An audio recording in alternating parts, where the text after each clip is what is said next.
The death of King Haran had cast a long shadow over the village of Vardana.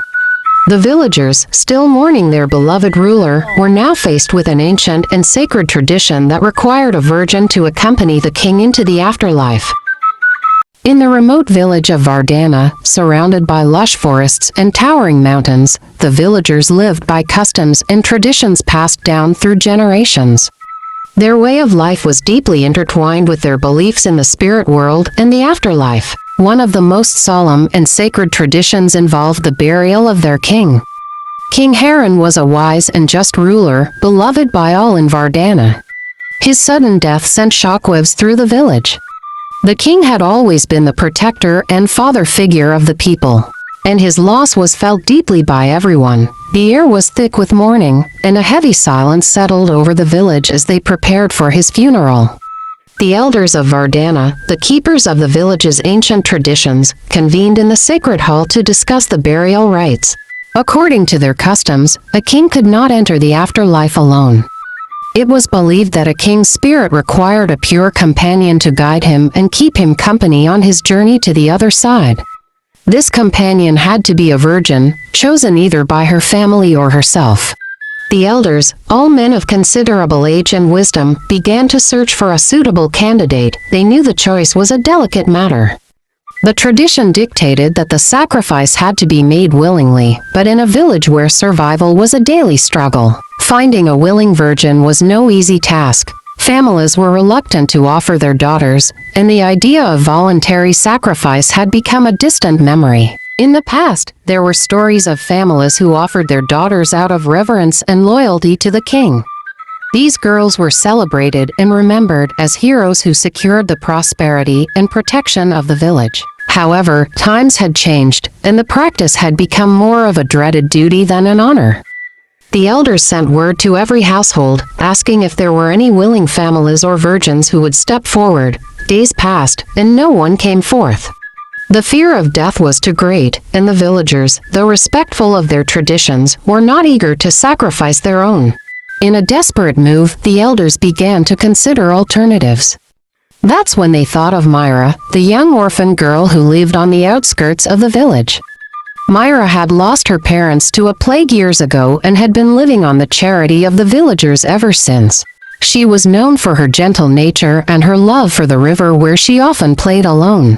Myra had no family to protect her, and the elders saw this as an opportunity. They believed that without the intervention of a family, she could be persuaded to fulfill the role of the king's companion in the afterlife. The decision was made, and the elders approached her with a heavy heart but firm resolve.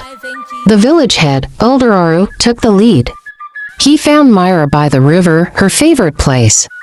With a soft voice, he explained the tradition and the honor it would bring her to be the chosen one. He spoke of the king's greatness and how Myra's sacrifice would ensure his peaceful journey to the afterlife. He tried to make it sound like a noble and revered act.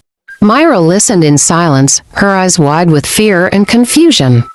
She was too young to fully grasp the weight of what was being asked of her, but she understood enough to know that she did not want to die. She pleaded with Elder Aru, tears streaming down her face, begging for her life. She spoke of her dreams, her desire to grow up, and her love for the simple pleasures of life. Elder Aru, though sympathetic, was bound by tradition. He gently but firmly told her that it was her destiny, and that the spirits had chosen her. He promised that her name would be remembered with reverence and that she would be a hero in the eyes of the villagers. The decision was met with mixed reactions from the villagers. Some felt deep sorrow for the orphan girl, while others justified it as a necessary act to honor their king. Myra's protests and cries echoed through the village as the preparations for the ritual began. The village women were tasked with preparing Myra for the ritual. They dressed her in a simple white gown and adorned her with flowers. Despite their outward calm, many of them wept silently, knowing the horror of what was about to happen. They whispered words of comfort to Myra, trying to soothe her fears, but it was of little consolation. As the moonless night approached, the villagers gathered at the king's burial site. The air was thick with tension and unspoken dread. The elders led the solemn procession, with Myra at the center, her small frame trembling with fear. The ritual began with chants and prayers, invoking the spirits to accept Myra's sacrifice and guide the king to the afterlife.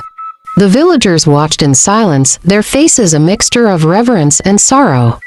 Myra's cries for mercy were swallowed by the darkness of the night. In a final, heart-wrenching moment, the sacrifice was made.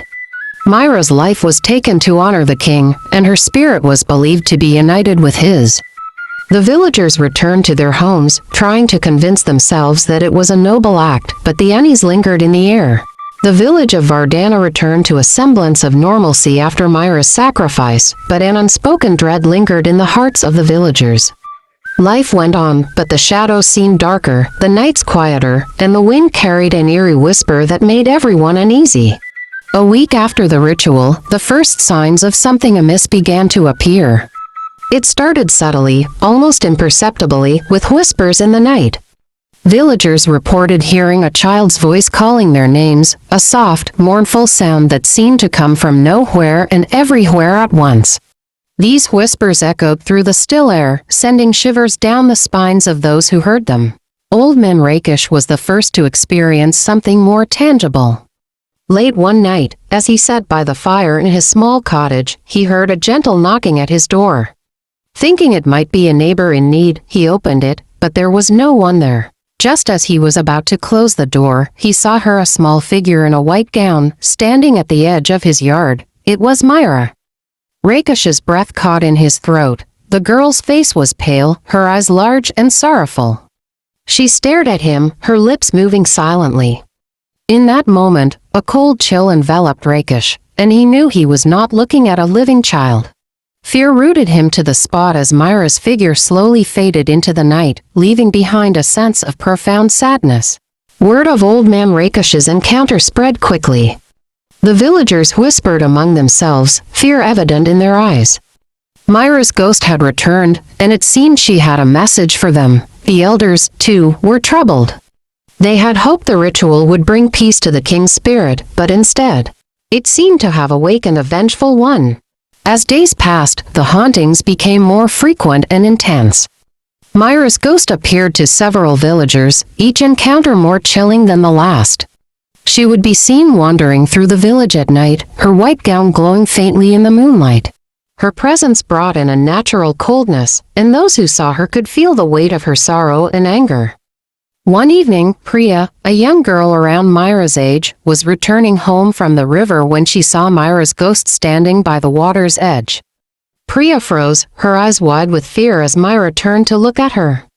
The ghost's eyes were filled with tears, and she reached out a hand as if asking for help. Priya screamed and ran home, her heart pounding in terror. The most disturbing pattern soon emerged. No virgin girl in the village lived beyond Myra's age at the time of her death. As each girl reached the age of 12, they fell mysteriously ill or met with strange accidents. The villagers began to fear for their daughters' lives.